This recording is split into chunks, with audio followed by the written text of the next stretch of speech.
मित्रों नमस्कार प्रणाम, मेरा अभिवादन कीजिए स्वीकार। और इस समय आप देख सकते हैं कि मैं अंबिकापुर शहर के इस खूबसूरत से होटल पर्पल ऑर्चिड में हूं और आप देख सकते हैं कि यहां पे आज हरी भूमि समाचार ही नहीं विचार भी, बढ़ते भारत की आवाज़। और आज यहां पे सरगुजा विकास की बात संवाद 2023 सरगुजा छत्तीसगढ़ विधानसभा के संदर्भ में यहाँ पे कार्यक्रम किया जा रहा है। तो आइए INH के साथ आज हम आपको ले चलते हैं उस कार्यक्रम में, जहां आप देख सकेंगे सरगुजा के सभी जनप्रतिनिधि, इस प्रदेश के संस्कृति एवं खाद्य मंत्री, साथ ही आप देख सकेंगे कांग्रेस पार्टी के जिला अध्यक्ष जी, भाजयुमो के अध्यक्ष दिग्विजय सिंह तोमर, चिंतामणि महाराज जी, ऐसे बहुत सारे यहाँ पे जनप्रतिनिधि होंगे। हमारे साथ यहाँ पे होंगे शफी अहमद जी और साथ में इस प्रदेश के उप मुख्यमंत्री सरगुजा के महाराजा माननीय TS सिंहदेव जी के साथ आज यह कार्यक्रम हम देख सकेंगे। हरी भूमि समाचार ही नहीं विचार भी, INH बढ़ते भारत की आवाज़। तो आइए मैं आपको ले चलता हूँ, बने रहिए आप मेरे साथ। आदेश सर्वदा एक बार जोरदार करकल ध्वनियां हो जाए सभागार में। अंबिकापुर की ये ऊर्जा पूरे क्षेत्र में पहुंचनी चाहिए और दीप प्रज्वलन की अब शुरुआत होगी। अब कार्यक्रम की व्यवस्थित श्रृंखला का और आगाज होगा, जिसमें प्रधान संपादक डॉक्टर हिमांशु द्विवेदी जी सवाल करेंगे और तमाम दिग्गज उनका जवाब देंगे। दीप ज्योति परम ज्योति दीप ज्योतिर्जनार्दना दीपो हरतु मे पापम दीपर ज्योति नमोस्तुते शुभम करोतु कल्याणम आरोग्यम सुख संपदा द्वेष बुद्धि विनाशाय आत्म ज्योति नमोस्तुते आत्म ज्योति प्रदीप्ताय ब्रह्म ज्योति नमोस्तुते। भाजपा से विवेक दुबे जी है, सक्रिय नेता है। वैसे तो पहचान नेता के रूप में होती है, लेकिन समाज से भी ज़्यादा प्रचार कर लोग हैं, तो समाज सेवी के रूप में ज़्यादा पहचान है। हमारे साथ में आशीष वर्मा जी कांग्रेस संगठन की बात रखते हैं, लेकिन बोलते हैं आज मंच में यही फील करके खाली खाली बात रखे और मुकाबला उनका है 3 भाजपा के नेताओं से। विश्व विजय जी है, जैसे कि नाम से है विश्व विजय रखने की चाह रखते हैं, उसी प्रकार की तेज की उनकी आशा रखते हैं। शुरुआत विवेक जी आपसे करते हैं। कांग्रेस ने बहुत बड़े बड़े वादे किए थे, हम ये कर देंगे, हम वो कर देंगे, मतलब ऐसे कोई वादे नहीं थे पिछले चुनाव में कि वो जो जैसे कि एक छत्तीसगढ़ जो है बिल्कुल मॉरिशस बन जाए या फिर जो है स्विट्जरलैंड जैसा बन जाए। बना क्या है, हुआ क्या? प्रश्न बहुत महत्वपूर्ण है जी। और बना क्या ऐसा, आपने जो शब्द इस्तेमाल किया वो बहुत बेहतर शब्द इस्तेमाल किया। बना क्या ऐसा, बना ही नहीं, इसलिए ये प्रश्न आपने जी। यदि बना होता तो ये प्रश्न ही नहीं आया होता आज। जबकि अभी मैं आपके कार्यक्रम में आ रहा था, मुझे 1 किलोमीटर की दूरी तय करने में आधे घंटे लगे। कारण सड़क में सिर्फ गाय बछड़े और साड़ी ही दिखाई दी। ये कहाँ का मॉरिशस है? इस सरकार ने जितने वादे किए वो दीवा स्वप्न के रूप में आज 5 साल के बाद हमारे सामने परिलक्षित हो रहे हैं। इस सरकार ने एक वादे पूरे नहीं किए, जिसका परिणाम ये है कि आज छत्तीसगढ़ सबसे फिसड्डी राज्य के रूप में इस देश में जाना जाता है। अच्छा, मैं अब जैसे अब हम अभी अंबिकापुर में बैठे हैं, अगर हम आसपास के क्षेत्रों के जनप्रतिनिधियों की बात करें, चाहे हम TS सिंहदेव जी की बात करें, आपके यहाँ तो 3 मंत्री लिए गए हैं, अमरजीत जी हैं, प्रेमसाय सिंह टेकामनी हैं, TS सिंहदेव जी उप मुख्यमंत्री हैं, 3 बड़े मंत्री हैं, तमाम विधायक हैं, 14 की 14 सीट आपने जो जनता ने यहाँ पे कांग्रेस की छोड़ी भी दी है। इन जनप्रतिनिधियों के आचरण को लेकर, जो इनकी कार्यशैली है उनको लेकर कैसा लगता है कि वाकई में अब दोबारा ये मौका मिलना चाहिए?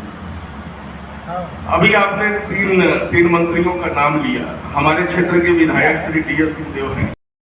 जो डॉक्टर रमन सिंह जी की भारतीय जनता पार्टी की सरकार थी वो असफल। आप कल्पना करिए कि हम लोग अजीत जोगी जी से लड़के 2003 में सरकार में आए थे। हम सरगुजा के 8 में से 7 सीटों को जीत करके आए थे। हमने 2008 में रिपीट किया, हमने 2013 में रिपीट किया। तो छत्तीसगढ़ में भाजपा की और डॉक्टर रमन सिंह के कार्यकाल की सफलता है कि उन्होंने 3 बार सरकार चलाया। अभी तक पिछले 25 सालों में आप जाएंगे तो 15 साल किसी की सरकार भविष्य का नहीं ध्यान है। 25 साल में किसी ने 15 साल लगातार मुख्यमंत्री के रूप में इस मध्य प्रदेश छत्तीसगढ़ में शासन नहीं किया है। 2018 में बहुत सारी परिस्थितियां थी, 15 साल की भाजपा सरकार भी हो गई थी, गंगा जल के वादे थे। आपको नहीं लगता कुछ लोग निरंकुश हो गए थे? मंत्री जी का बेटा रिवॉल्वर चला रहा है, राइफल चला रहा है। देखिए, कानून व्यवस्था की बात करेंगे तो भी बहुत सैकड़ों उदाहरण है जो मैं 5 सालों में दूंगा कि मंत्री जी का बेटा क्या कर रहा है, रायपुर के मेयर का बेटा क्या कर रहा है। यहाँ तो विधायक ही क्या कर रहा है, मेयर का भतीजा क्या कर रहा है। यहाँ तो कांग्रेस के टिकट पर चुनाव लड़े हुए 2 बार के विधायक ही अपने मंत्री पर किस प्रकार का आरोप लगा रहे हैं। तो ये सारे लोगों के सामने सारा इस सवाल का जवाब है। और भारतीय जनता पार्टी शुचिता के प्रतीक है। भारतीय जनता पार्टी जनआकांक्षाओं को पूरी करने वाली पार्टी है। भारतीय जनता पार्टी आम, गरीब, किसान, मजदूर, आदिवासी और शेड्यूल कास्ट, पिछड़े सबको लेकर के और नीचे से ऊपर उठाने वाली पार्टी है। एक सवाल और करता हूँ, विवेक जी से एक सवाल और करता हूँ। आपने कहा कि काडर में पार्टी है जो संगठन ने कहा हम उसका प्रचार करते हैं। आपके यहाँ से 3 सीटों पर जो पैनल गया है वो 37 लोगों का गया है। 3 सीटों पर जो पैनल गया है 37 लोगों का गया है। आपको नहीं लगता कि एक नाथ सौदी मावड़ी स्थिति है?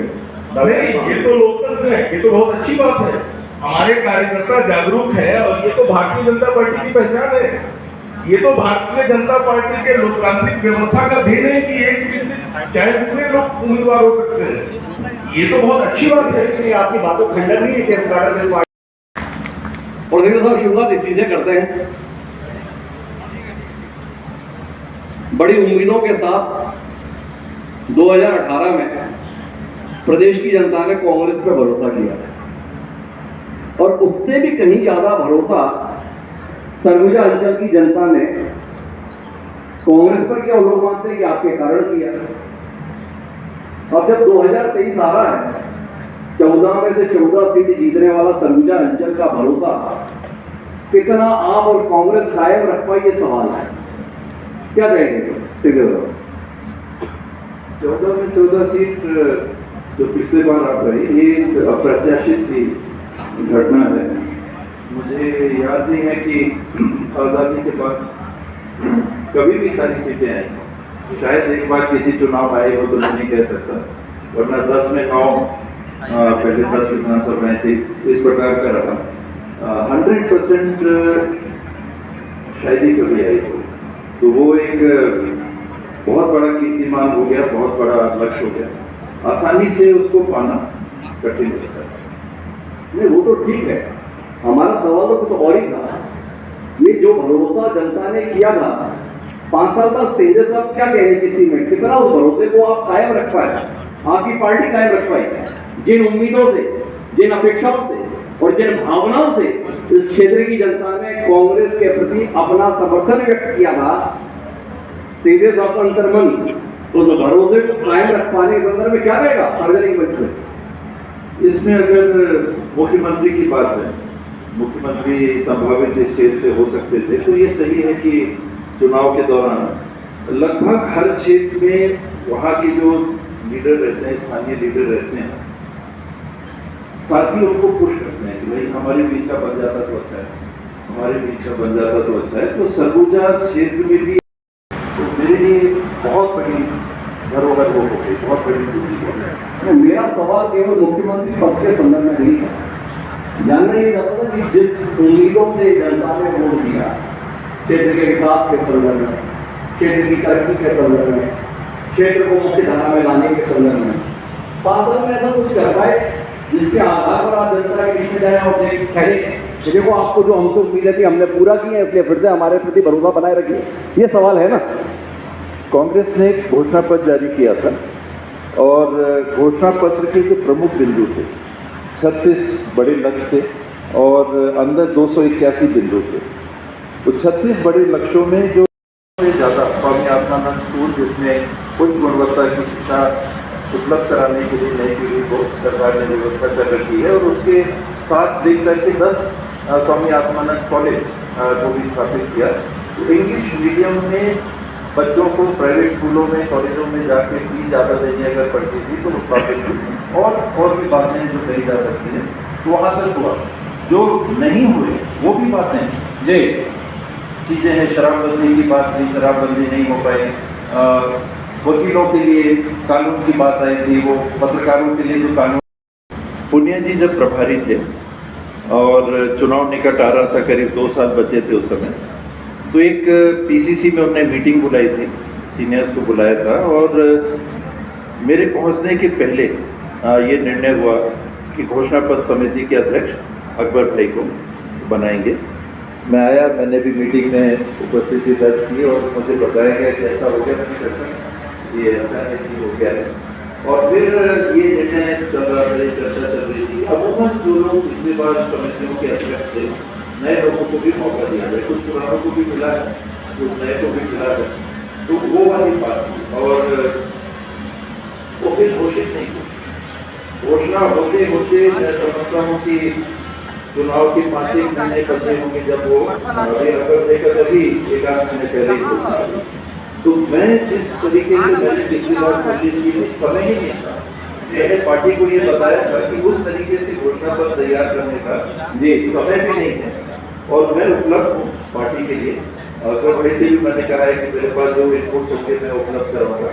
बैठक में भी ये कहा कि नहीं, आप लोग ये जो है अपने सुझाव दीजिएगा, हम लोग भागीदार हैं उसमें अध्यक्ष के रूप में।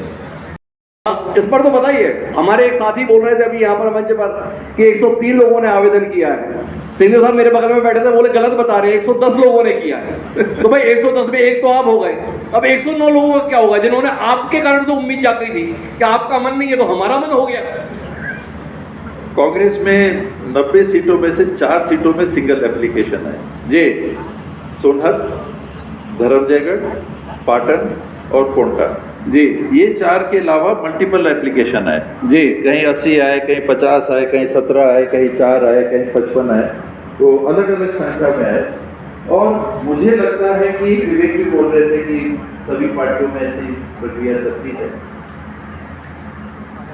अपने आप को संभावित प्रत्याशी के रूप में प्रस्तुत करना ये एक प्रजातांत्रिक व्यवस्था का हिस्सा है, जिसको कांग्रेस ने आंख खोल के मौका दिया।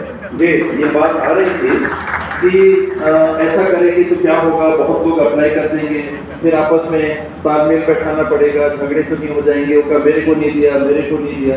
तो ये सोच के, जान के, समझ के कांग्रेस ने कहा कि नहीं, हम ब्लॉक से एप्लीकेशन देंगे। एप्लीकेशन यानी जो भी देना चाहे, कोई पैसे की भी बात आई कि 100 रुपया लेंगे, 1000 लेंगे, किसी ने कहा 1 लाख रुपया लीजिए, तो ये तय हुआ कि नहीं, 1 पैसा भी नहीं लेंगे, जिसको एप्लीकेशन देना है वो एप्लीकेशन दे सकते हैं।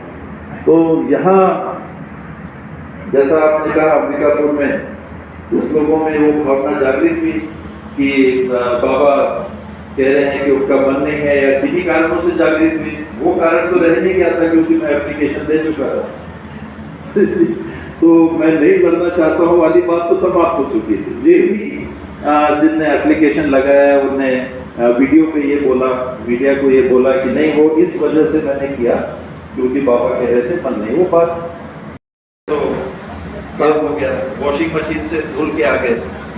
ये जो वातावरण है ये देश में नहीं होना चाहिए। जिसने गलत किया आप कार्रवाई करें, जिसने जी, चाहे वो कांग्रेस के हो, चाहे वो भाजपा के हो, चाहे वो कांग्रेस पार्टी के हो, चाहे आरजेडी के हो, चाहे पीएचपी के हो, XYZ किसी पार्टी के, तब तो ठीक है।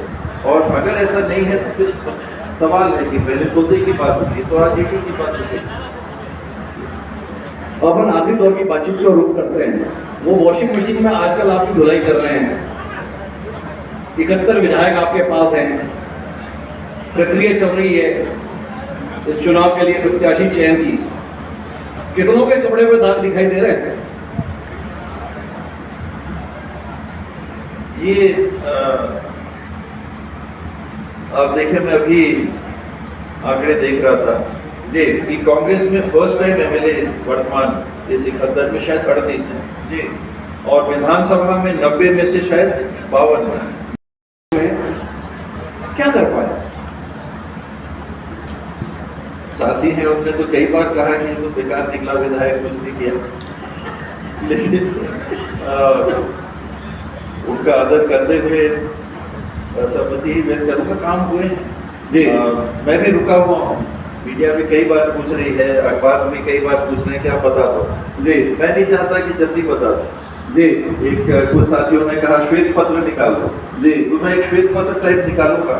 अच्छा नहीं लगता कि आपने ये काम किया, क्योंकि आप जब कहोगे कि ये काम किया तो कोई भी गिना देगा कि ये नहीं हुआ जी। लेकिन अगर ये कहा जा रहा है कि कुछ नहीं किया तो कुछ तो बताना पड़ेगा। राजेश को भाजपा से कांग्रेस में लाने की कोशिश कर रहा हूँ, तो वो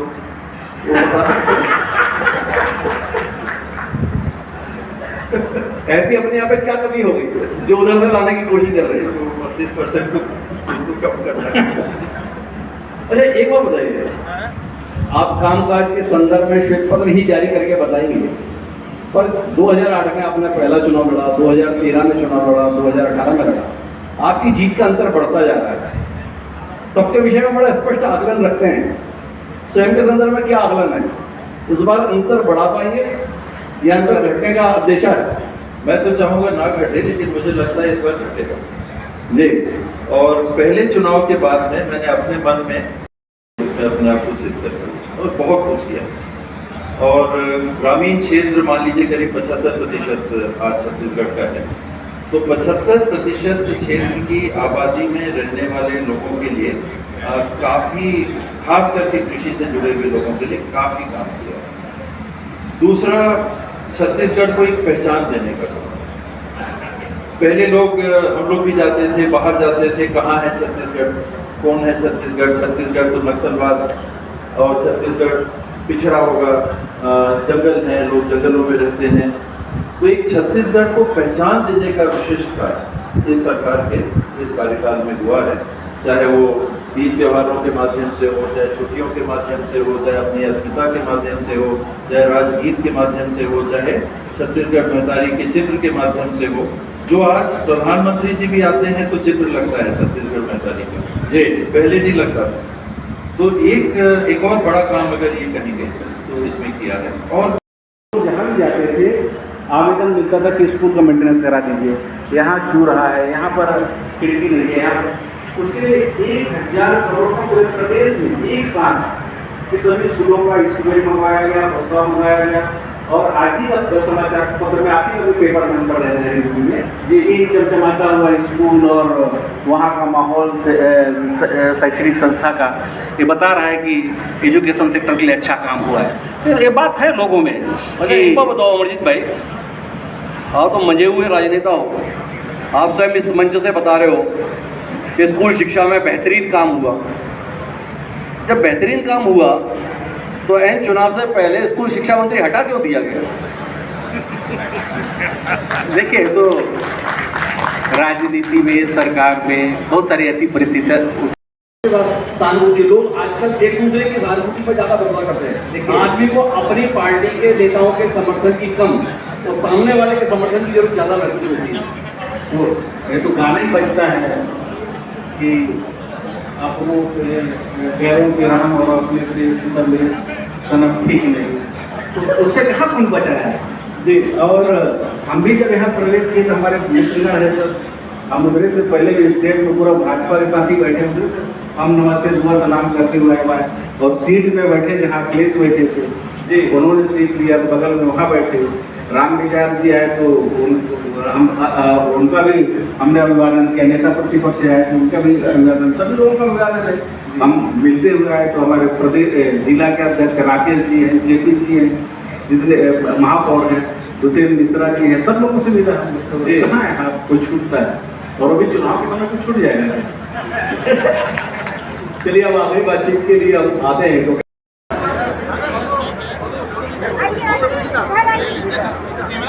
मंच की व्यवस्था सुदृढ़ किया जाए। सभी कार्यकर्ताओं से, क्षेत्र की जनता से आग्रह रहेगा कि सम्मानित अतिथियों को विदा करने के बाद जगह पे आ जाए। आइए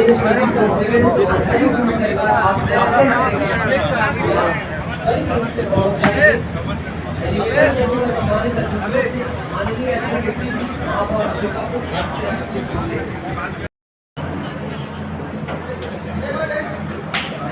हरिभूमि और IANS 24/7 से जुड़ने के लिए आप सभी का शुक्रिया। एक बार सभी से निवेदन करेंगे कि आप IANS 24/7 और के पेज पे YouTube और Facebook दोनों में एक कार्यक्रम लाइव चल रहा है, वहाँ पर जाकर इसमें अपनी उपस्थिति दर्ज कराएं। इसके साथ ही निवेदन है कि उस लिंक को तमाम अपने सभी ग्रुपों में, अपने परिवार में, अपने स्टेटस पे उसे फॉरवर्ड करें। देवियों और सज्जनों, अब संवाद की अगली श्रृंखला की बारी है और इसके लिए हम गणमान्यों को बुलाना चाहेंगे। हम बुला करते हैं तो हमारे साथ भारतीय जनता पार्टी के ललन प्रताप सिंह जी हैं हमारे साथ, जिनका उल्लेख टी.एस. सिंह जी बार बार करते हैं। राकेश गुप्ता जी भी हैं, जिलाध्यक्ष कांग्रेस पार्टी। हमारे साथ चिंतामणि महाराज जी हैं, कभी उन्हें संस्कृत बोर्ड के चेयरमैन के तौर पर हम जानते थे, अभी भारतीय राष्ट्रीय कांग्रेस के वरिष्ठ नेता के तौर पर पहचान रखते हैं। और हमारे साथ में सिद्धनाथ पैकरा जी हैं, जो सामरी क्षेत्र से विधायक रहे हैं। आप सभी का स्वागत है और चर्चा की शुरुआत राकेश गुप्ता जी से ही कर रहे हैं। और राकेश जी, आपसे बात इसलिए कर रहे हैं कि कितने दबाव में हैं आप। जैसा परिणाम 2018 का था, 2023 में क्या होगा, और 2023 में कुछ भी गड़बड़ हुआ तो आपका क्या होगा? धन्यवाद INS के सभी दर्शकों को और सभी इस सभा कक्ष में उपस्थित सदस्यों को मेरा प्रणाम। 2018 का जो रिजल्ट था वो विधानसभा पे 3-0 का था, बल्कि 3.5 सीट है यहाँ पे जिले में, तो सभी कांग्रेस ने जीती थी। और 2023 में दबाव तो है उसको वापस लाने का। अंबिकापुर के विधानसभा के बारे में, लुंड्रा और सीतापुर के बारे में बताऊं आपको, तो मुझे लगता है कि हमारे जो कांग्रेस के साथी हैं वो मन बना लिए हैं कि इस बार फिर से वही पुनरावृत्ति करनी है। और दबाव है, लेकिन संशय नहीं है, हम लोग फिर से अपनी स्थिति को वही लेकर के आएंगे। और मेरे बारे में जो बात है, तो बात तो संगठन की है। संगठन के हाईकमान जो तय करेंगे वो सिरोधार्य रहेगा। लेकिन जहाँ तक रिजल्ट की बात है, तो जिन भी फॉर्मों में दस्तखत करने का जो सौभाग्य प्राप्त हो रहा है, उन सब के रिजल्ट कांग्रेस के पक्ष में रहेंगे। ये तो आपने बोला कि हाईकमान को है, ये जो महल की बात है जिसको हम लोग यहाँ के रिजल्ट्स के कारण ही 14-0 कांग्रेस ने यहाँ पर सीटें बनाई थी। और अभी तक लगातार कांग्रेस की जड़ें जो मजबूत है, उसमें ये परिवार बहुत अच्छे से कांग्रेस को और जिले को सिंचित कर रहा है। उसी का परिणाम है कि आज दिलों में राज करती है। और हाईकमान कहें या मुखिया कहें, हम लोग उसे सिरोधार्य करते हैं। अरे अभी तो आपने, जब मैंने हाईकमान पूछा तो आपने प्रदेश अध्यक्ष बता दिया और भी कई नाम बता दिए। और जब हमने पूछा फिर महल की हालत क्या होगा, तो आप बोलने लगे। ये मैंने आपको सरगुजा के जनता के बीच में जो परिस्थितियां हैं उससे अवगत कराया।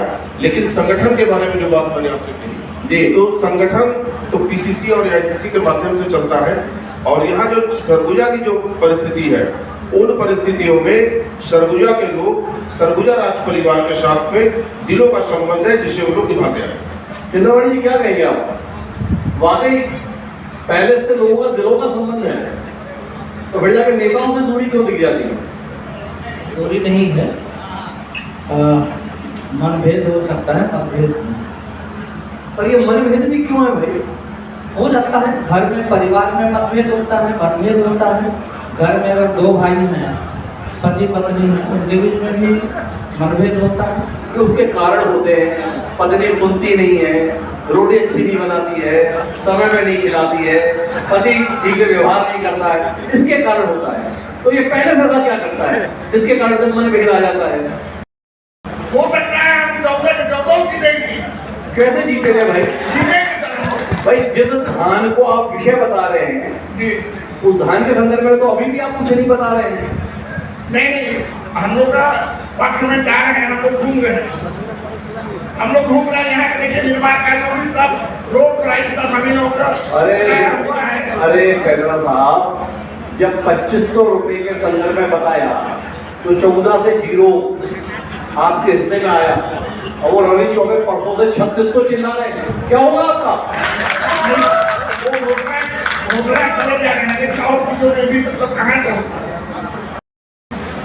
लोग काम को देख रहे हैं। अभी भाई साहब बता रहे थे कि वहाँ मैं संसदीय सचिव का बहुत खोज किया। हमारा एक क्षेत्र है चांदोड़ जी, जिसको भौगोलिक स्थिति से देखेंगे तो उनको उसमें आने में कितना दिक्कत होता रहा होगा।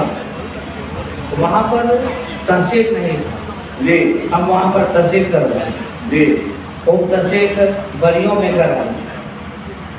कई ऐसे काम किए हैं, हम काम के भरोसे जनता के पास जाएंगे और जनता मन बनाई है और निश्चित रूप से कांग्रेस को जिताएगी।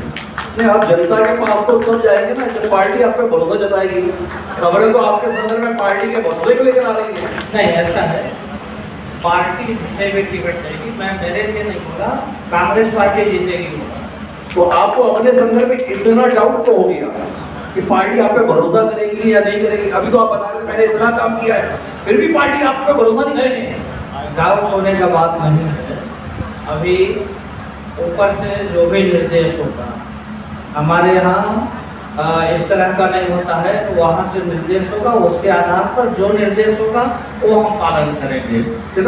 किया है और चिंतामणि जी को जो पहला टिकट मिला, संजोग की बात है कि उस समय एक बंद गाड़ी में हम लोग दोनों साथ चल रहे थे और परिस्थितियाँ जब ऊपर नीचे थी तो हम लोग साथ थे। कोई नाराजगी नहीं है, परिस्थितियाँ बदली। चिंतामणि जी का गृह क्षेत्र रहा शामरी, वहाँ से इनको दोबारा मौका लगा काम करने का और आगे जो फैसला करेगा हमारा प्रदेश कांग्रेस और AICC, उसका चिंतामणि जी हम सब लोग कांग्रेस के कार्यकर्ता उसका पालन करेंगे। और अभी तो कोई परिस्थिति ऐसी आई नहीं कि चिंतामणि जी को नाराजगी हो या चिंतामणि जी चिंता करें या हम लोग चिंता करें। अभी तो परिस्थितियाँ प्रोसेस पे, तो वो प्रोसेस चल रहा है। प्रोसेस के संदर्भ में मतलब चिंतामणि जी थोड़े आशंकित से लग रहे हैं, पता नहीं पार्टी प्रत्याशी बनाएगी कि नहीं बनाएगी। मुझे तो इस मंच पर बैठने के बाद ये लगा कि भाजपा अभी भी आशंकित है। जी, तो भाजपा के वरिष्ठ लोग इस मंच पर बैठे हैं, 4.5 साल के कांग्रेस के कार्यकाल के ऊपर इस मंच के माध्यम से कोई बात ऐसा नहीं कर सके। रह गया घोषणा पत्र की बात कही जाती है। घोषणा पत्र में कौन सी वादा है जिसको हम लोगों ने प्रमुख बिंदुओं को पूरा नहीं किया? जो हो सकता है उसको किया, कोविड के कारण नहीं हो पाया। हमने किसानों का कर्जा माफ किया, धान खरीदी किया और आज 3600 रुपए पे हम लोग धान को ले जाने का प्रयास कर रहे हैं। और ग्रामीण क्षेत्र में सड़क जो 10 साल पहले सड़क बना था भाजपा शासन काल में जी, जो उसको अभी भी हमारे माननीय राम विचार के नेता बैठे हैं जी, कितना सेक्शन करा करके चारों तरफ मतलब पक्की का रोड बना था। वो पक्की का रोड में ये 10 साल के दरमियान में अगर रिपेयरिंग भी करा दिए होते तो होता। अभी यहाँ से आप राजपुर चलिए, आपको कमर टूटने लगेगा जी। हाँ, भगवान की सब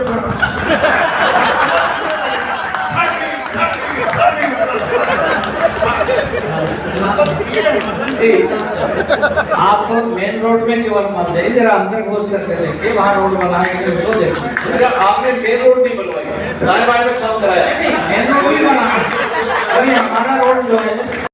एक विधायक से नेता प्रतिपक्ष से कैबिनेट मंत्री और ये सरकार का जो अंतिम चरण है, इसके उप मुख्यमंत्री बने, तो ग्रोथ तो उनके कार्यकाल में रहा है जी। रह गया कि उनका ये जो कार्यकाल कैसा रहा। पंचायत ग्रामीण के रूप में उन्होंने जो काम करके दिया सरगुजा जिला को, वो अपने आप में बहुत बड़ी उपलब्धि रही है। 399 पंचायत हुआ करते थे और आज 739 पंचायतों का पुनर्गठन, और ये इनके कार्यकाल में प्रधानमंत्री सड़क योजना के तहत सेंट्रल इनको दो बार प्रधानमंत्री आवास सेंट्रल से अवार्ड मिला। कई स्वास्थ्य विभाग के लिए इनको अवार्ड मिला, सेंट्रल से अवार्ड मिला। तो मैं आपको कहना चाहूँगा, इनका जो कार्यकाल था वो कहीं ना कहीं चुनौतीपूर्ण जरूर था कोविड के दौर के कारण, लेकिन फिर भी उस पर बहुत उपलब्धियां रही हैं। और आज हम लोग उसको देख रहे हैं कि उनके जो क्षेत्र रहे हैं उसमें इस अल्प वर्षा की स्थिति में किसान मुस्कुरा रहा है, किसान धान बेचने को बहुत अच्छे पोजीशन में है, अस्पतालों की स्थिति में बहुत सुधार हुई है। माननीय अतिथि का सम्मान करें। राकेश गुप्ता जी के सम्मान के लिए मैं बुलाना चाहूंगा अरुण सिंह जी, ब्यूरो अंबिकापुर या पाएं, और माननीय प्रधान संपादक जी के साथ राकेश गुप्ता जी का सम्मान करें। इसके साथ ही हम बुलाना चाहेंगे मनीष त्रिपाठी को, आए, और माननीय प्रधान संपादक जी के साथ ललन प्रताप सिंह, जिलाध्यक्ष भारतीय जनता पार्टी, इनका सत्कार करें। चिंतामणि महाराज जी, सिद्धनाथ कैकरा जी, राकेश गुप्ता जी और ललन प्रताप सिंह जी, आप सभी मेहमानों का, आगंतुकों का बहुत बहुत दिल से आभार इस सेशन का हिस्सा बनने के लिए। बिहारपुर की बातें कही, बिहारपुर में कोटली बिहारपुर में बहुत सारी समस्याएं हैं। सड़कों की बात कही, स्वास्थ्य विभाग की बात कही, शिक्षा की बात कही, पर मैं आपको बताना चाहूँगा कि कोटली बिहारपुर की जो स्थिति है, पिछले 15 साल तक विपक्ष की सरकार रही, हिम्मत तो करनी चाहिए। नहीं तो आपकी बार इतना असमित क्यों है कि इस बार आप मराठी को हटा दें? देखिए, हम लोग का निर्णय पार्टी तय करती है, पार्टी जो डिसाइड करती है हम लोग जीतेंगे। ये इस आत्मविश्वास के कारण पूछ रहा हूँ मैं कि इस बार जीतेंगे अगर मिला तो। संभावना हमेशा रहती है और इसका प्रबल है। प्रबलता की वजह कांग्रेस के खिलाफ एंटी इंकम्बेंसी करता है। कांग्रेस जिस उम्मीद के साथ सरकार में आई, वो उम्मीदें लोग पूरी नहीं हो पाए और इस बार जनता ने परिवर्तन का ठान लिया है। इस बार जनता पुनः भारतीय जनता पार्टी की सरकार करेगी। पार्टी में कोई बात ना हो, लेकिन पैरसों की तरह आप हैंड होंगे, इसका कोई बात है, ऐसा क्यों कहा जा रहा है? सबसे पहले तो INH और हरिभूमि परिवार को अपनी ओर से बहुत बहुत बधाई देता हूँ इस अच्छे कार्यक्रम के लिए और इस सभागार में उपस्थित सभी को अपना प्रणाम करता हूँ। साथ ही जैसा आपका ये सवाल है कि पैराशूट कैंडिडेट कैसे कहा जाता है, इसमें विस्तार से जवाब भी देना चाहूँगा। मुझे लगता है जानकारी का अभाव भी है। भड़गांव विधानसभा सूरजपुर जिले में है और सरगुजा जिले में भी। सरगुजा जिले में जो अंबिकापुर का रेलवे स्टेशन है वो भड़गांव विधानसभा में है। 4 ग्राम पंचायत अंबिकापुर जनपद में शामिल है और कहीं ऐसा नहीं है कि जैसे दूर ही कोई बंधन हो। आज जैसे भारतीय जनता पार्टी के द्वारा लोटरा में अंबिकापुर के रहने वाले प्रमोद मीन जी को टिकट दी। आज भड़गांव विधानसभा में रहने वाले माननीय मंत्री अमरजीत भगत जी 4 वर्ष से सीतापुर विधानसभा के नेतृत्व कर रहे हैं। तो ये लोगों की स्वीकार्यता के ऊपर होती है कि जैसे वहाँ स्वीकार्यता है या नहीं, उसके ऊपर डिपेंड करता है। बताइए, ये अचानक सरगुजा में इतने जागरूक लोग कैसे आ गए? महाराज का बता रहे थे कि 2-3 बाकी जब की जगह 12 लोगों ने भरा, किसी जगह 4 लोगों ने भरा, लेकिन अंबिकापुर में 110 लोगों ने फॉर्म भरा, दावेदारी की। तो या तो बहुत ज़्यादा जागरूक हो गए हैं या फिर उनको भरोसा नहीं अपनी विधायक अपने मंत्री। ऐसी स्थिति नहीं है। यहाँ पे एक अलग तरह की स्थिति बनी जिसमें पार्टी में ये हुआ कि सभी लोग आवेदन करते हैं, उस आधार पे आवेदन किया गया और कांग्रेस पार्टी लोकतांत्रिक व्यवस्था वाली पार्टी है, उसमें सभी कार्यकर्ताओं को आवेदन देने का अधिकार है। इस आधार पर लोगों ने आवेदन किया। अगर उनसे पूछा जाए फिर आप TS इंडिया की टिकट काट के आपको दे देते हैं, तैयार हो गए? वो अपने लोग सभी दिए पर्यवेक्षक के आए हुए थे, उसमें अपनी बात हो रखी है। तो फिर वो आपको नहीं जाएगा।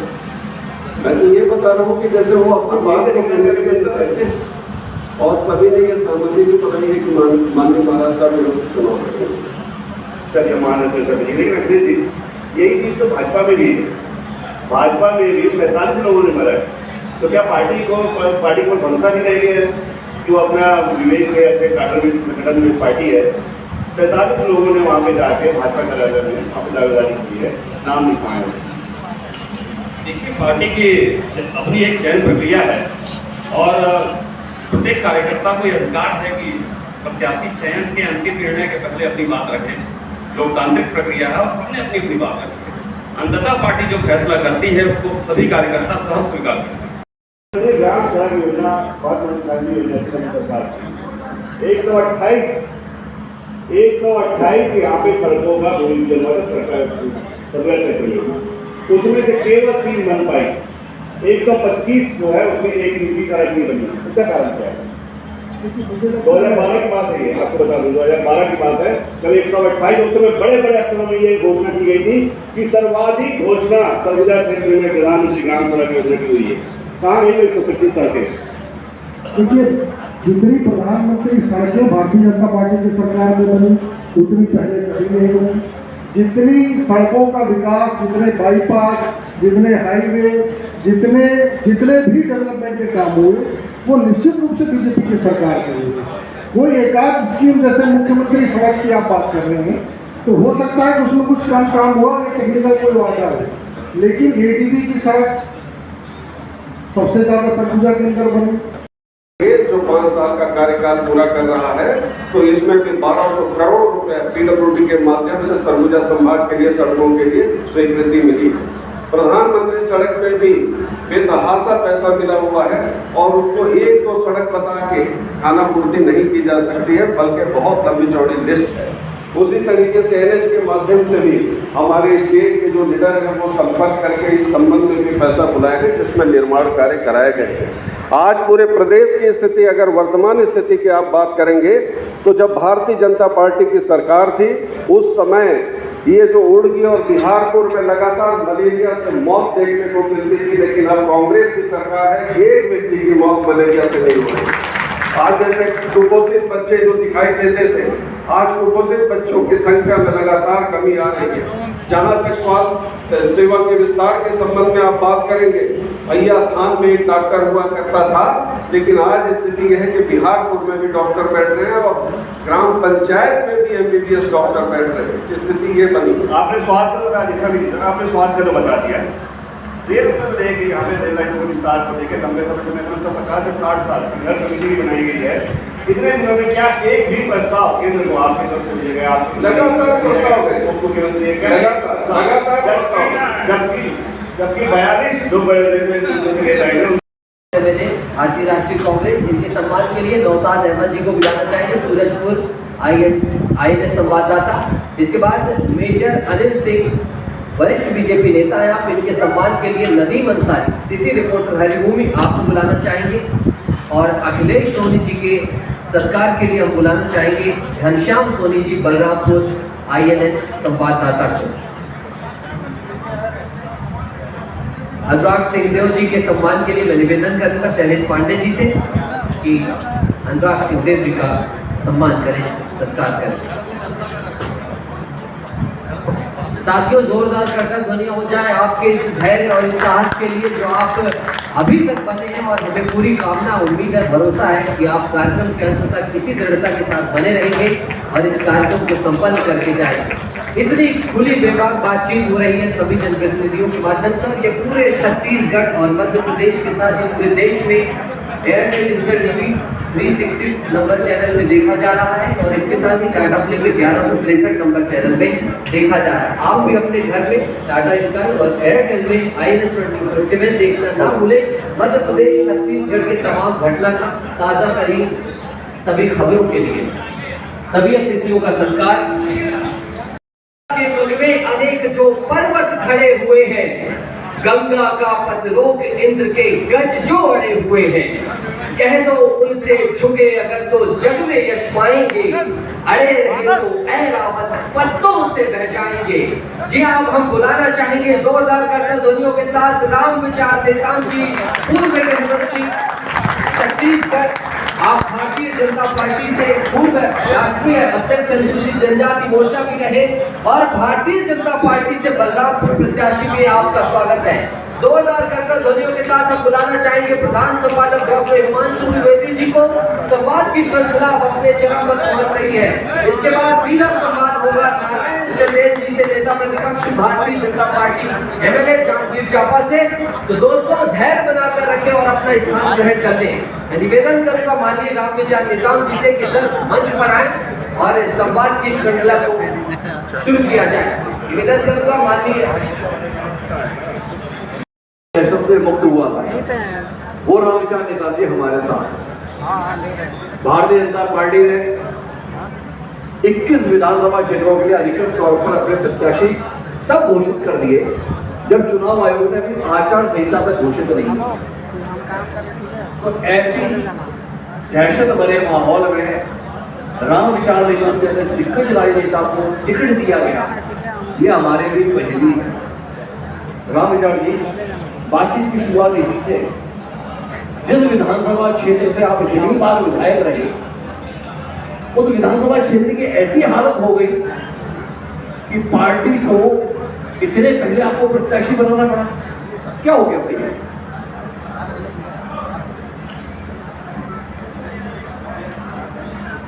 इस सभा में तमाम सारे हमारे जिले के, संभाग के, प्रदेश के सभी नेतागण यहाँ विराजमान हैं।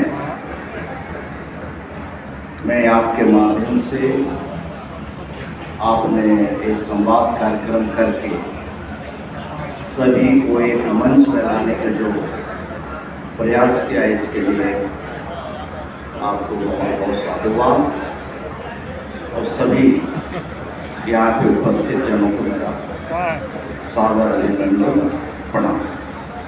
चाहे सीतापुर की बात हो, चाहे अंबिकापुर की बात हो, इन सीटों में भी मंथन चल रहा है और पार्टी संगठन ने इन सभी परिस्थितियों को देखते हुए बहुत जल्द इन सीटों पे प्रत्याशी की घोषणा करने वाली है और इसलिए ऐसा तो कोई बातें नहीं। अगर भाजपा की रणनीति ये रही जिस सीट को अपन अपने आप में नहीं जीत पाते तो सामने वाले को अपनी पार्टी में ले आओ, काम बन जाता है। ये सीतापुर और अंबिकापुर को लेकर ऐसी कोई रणनीति रंग चली आपकी पार्टी की?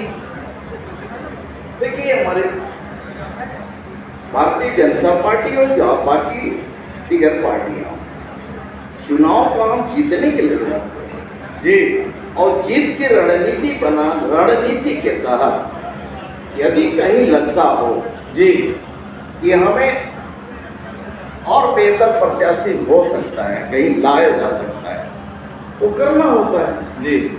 तो हम इस बार जो है हम इतना कह सकते हैं कि अंबिकापुर विधानसभा हो या फिर सीतापुर विधानसभा हो, यहाँ गणित इस बार बदलेगा जी। हवा का रुख बदल चुका है, लोगों का मोह भंग हो चुका है और इसलिए लोग जो है इस गलतफहमी में न रहें कि ये अभेद गण है। कि जनता है, जनता छो जो है मजा चखा चुकी है पहले भी और इस बार भी मजा चखाने वाली है। 2018 में तो आप लोगों ने चखा था मजा।